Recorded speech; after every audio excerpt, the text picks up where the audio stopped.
अस्सलाम वालेकुम नाज़रीन, आप देख रहे हैं जोत न्यूज़ और मैं हूं एम आरिक डेली इशूज़ के साथ। नाज़रीन, पिंडी में खान साहब का अपने कारकुनान से हकीकी आज़ादी मार्च की हलफ बर्दारी से खिताब, उसमें उन्होंने अपना इस्टेब्लिशमेंट के लिए क्या कहा है और फिर किया है उन्होंने वार, उस पर बात करेंगे। और दूसरी बात ये, सदर पाकिस्तान जनाब आरिफ अलवी का इंटरव्यू हुआ है आसमा शिराजी साहिबा के साथ, उन्होंने भी बड़े दिलचस्प अपना जवाबात दिए हैं सवालातों के ऊपर, उस पर भी बात करेंगे। आया कि सदर आरिफ अलवी साहब ने क्या कहा है और खान साहब ने कौन से वार किए, फिर अपने इदारों के ऊपर या एजेंसियों के ऊपर कौन से वार किए। तो चलते शुरू करते हैं, आपके सामने सारी चीजें रखता हूं।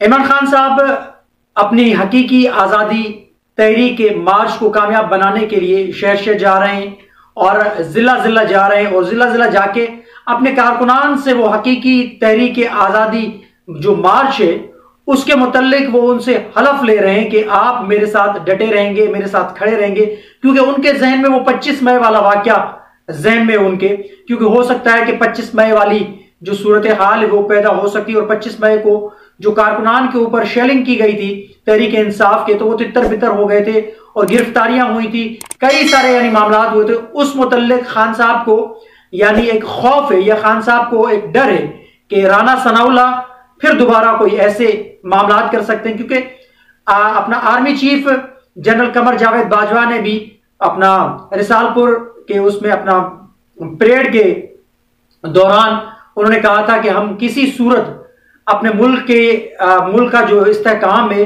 वो खराब होने नहीं देंगे और किसी जत्थे को या किसी पार्टी को या किसी गैर मुल्की को हम अपने मुल्क के अंदर इंतशार फैलाने की इजाजत नहीं देंगे। और साथ ही साथ हुकूमत पाकिस्तान जो इस वक्त जो मखलूत हुकूमत है या राना सनाउल्लाह जो वजीर दाखिला है, उन्होंने भी कहा है कि हम आईनी हाथों से निमटने के लिए तैयार है। अगर इनकी जानिब से तहरीक इंसाफ की जानिब से कोई ऐसी जो बात की गई या ऐसे ऊंचे हथकंडे इस्तेमाल किए गए तो हुकूमत अपनी रिट को बरकरार रखेगी और हुकूमत की रिट को किसी सूरत भी हम चैलेंज होने नहीं देंगे। तो इस वजह से खान साहब अपना हकीकी तहरीक आजादी मार्च को कामयाब बनाने के लिए शहर शहर और गांव गांव और जिला जिला जाके वो अपने कारकुनान से, अपने तंजीमी कारकुनान को एक तो भरपूर तैयारी करवा रहे हैं और साथ ही साथ हलफ भी ले रहे हैं उनसे कि आप आखिरी दम तक मेरे साथ में रहेंगे, जब तक हकीकी तहरीक आजादी का जो मार्च है या जब तक हम हकीकी माना में आजादी नहीं लेते तब तक आप मेरा साथ निभाएंगे।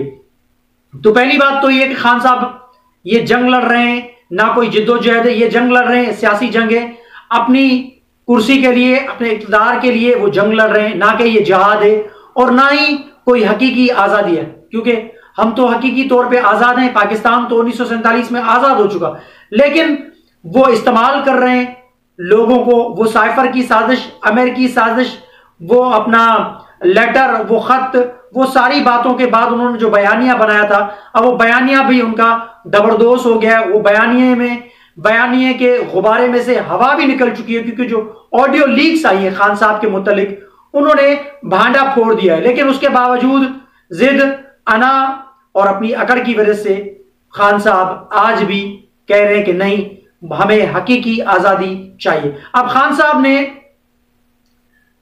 इस हुकूमत को भी अपना आड़े हाथों लिया, इस पे तनकीद की और नवाज शरीफ के ऊपर भी तनकीद की, सागडार के ऊपर भी तनकीद की।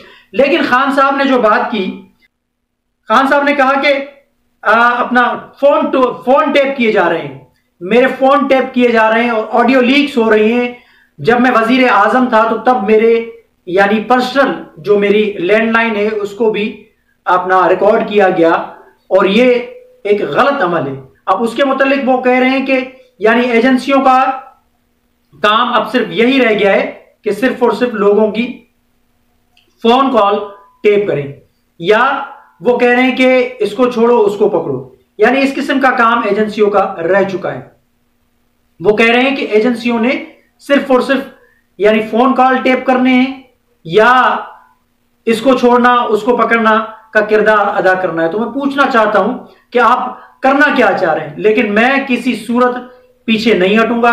अपनी तहरीक हकीकी आजादी तहरीक मार्च जो है उसको मैं कामयाब बनाऊंगा और सबको मैं बताना चाह रहा हूं कि मैं किसी सूरत इनको कबूल नहीं करूंगा। यानी वो बज़िद हैं, कुछ भी कर लें, वो कह रहे हैं कि मैं पीछे हटने वाला नहीं।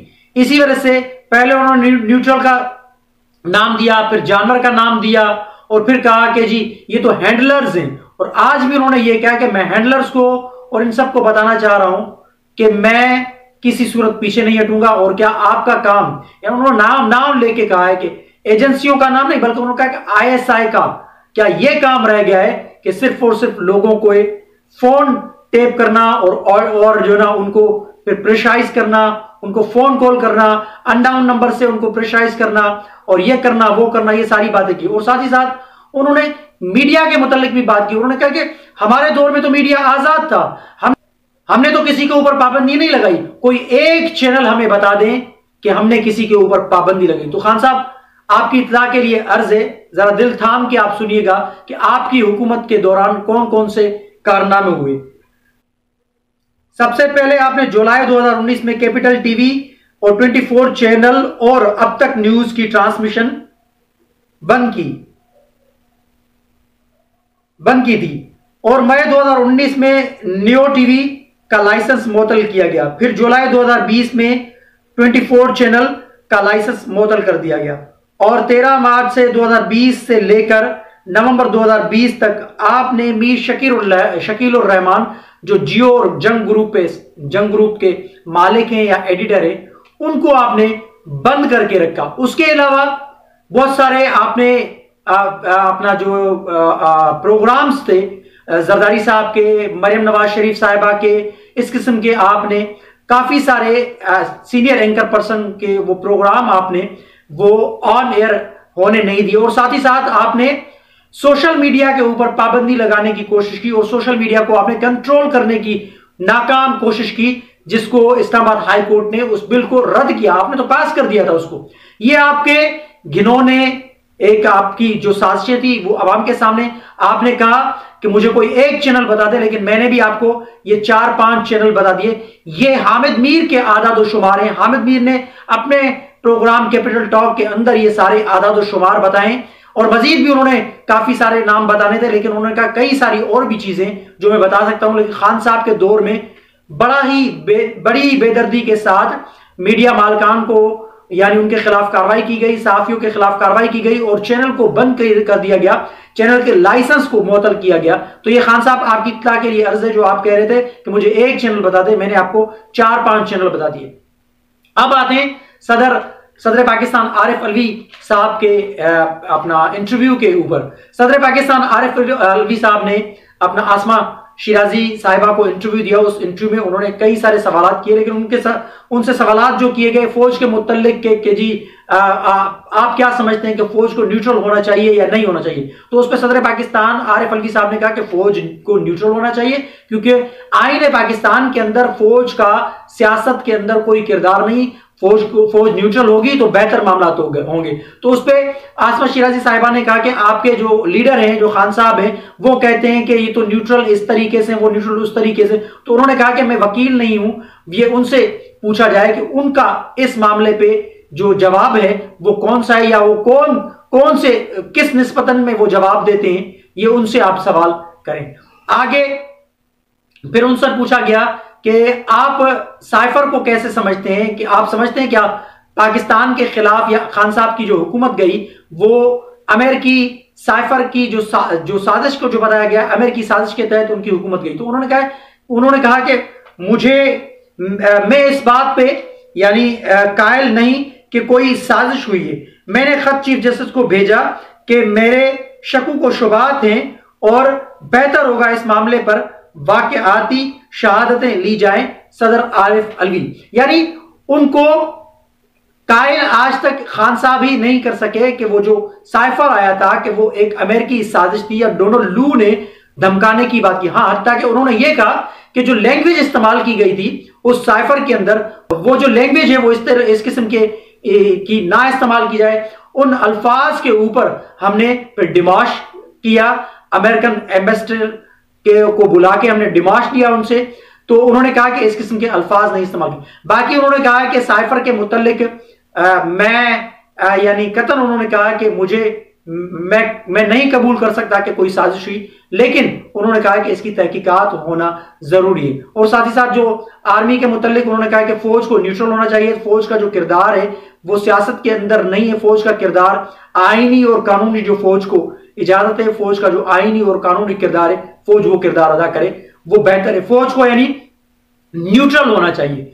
तो साइफर के मुतल्लिक भी सदर पाकिस्तान जो बेसिकली अपना तहरीक इंसाफ के रहनुमा है, तहरीक इंसाफ के बानियानी मेंबर है, उन्होंने भी कहा है कि साइफर कोई साजिश नहीं थी, वो एक नॉर्मली यानी एक रूटीन होती है, लेकिन उसकी तहकीकात होना जरूरी है। तो तहरीक इंसाफ के अपना जो रहनुमा है सदर पाकिस्तान आरिफ अलवी ने भी उस साइफर को जबरदोज कर लिया और खान साहब की जो वो साजिश, वो बयानिया था, वो खत्म हो चुका है, वो साजिश बेनकाब हो चुकी है कब की। लेकिन आज सदर पाकिस्तान ने भी उसका कला कमा कर दिया, उस साजिश को बेनकाब कर दिया। उन्होंने खुद कहा कि मैं इसको नहीं मानता कि ये साजिश है, ये रूटीन का एक साइफर होता है, लेकिन इसकी तहकीकात होना जरूरी है। तो मैंने आपके सामने खान साहब की उस फौज के मुतल्लिक या एजेंसियों के मुतल्लिक जो बयान था वो भी आपके सामने मैंने रखी, साइफर के मुतल्लिक सदर पाकिस्तान का बयान था या सदर पाकिस्तान ने जो बात की है वो भी मैंने आपके सामने रखी। देखिए, एक साजिश का बयानिया, ये झूठा बयानिया बनाया गया जिसके तवस्सुस से खान साहब की इसकी अपना सियासी जो हाइप उन्होंने क्रिएट की और सियासी बयानिया बनाया, उसमें उनकी पॉपुलैरिटी तो बढ़ी, लेकिन मुल्क को सफर करना पड़ा। मुल्क आज इस नहज पे पहुंचा और मुल्क को माशी नुकसान पहुंचा, मुल्क को सियासी अदम इस्तेहकाम का सामना करना पड़ा, जिसकी वजह से आज मुल्क माली मुश्किलात का सामना कर रहा है और मुल्क के अंदर सियासी अदम इस्तेहकाम मौजूद है। अब यह है कि सारे इदारे मिल बैठ के उन्होंने जो कोशिश की है पाकिस्तान को एक ट्रेन की सही पटरी पे चलाने की जो कोशिश की है वो उसको सराहना चाहिए, क्योंकि इस वक्त डॉलर भी नीचे जा रहा है और काफी सारे मामला वो बेहतर होने को हैं। तो मैंने आपके सामने सारी चीजें रखी है, कमेंट सेक्शन में अपनी राय का इजहार जरूर कीजिएगा। तब तक के लिए अल्लाह हाफिज।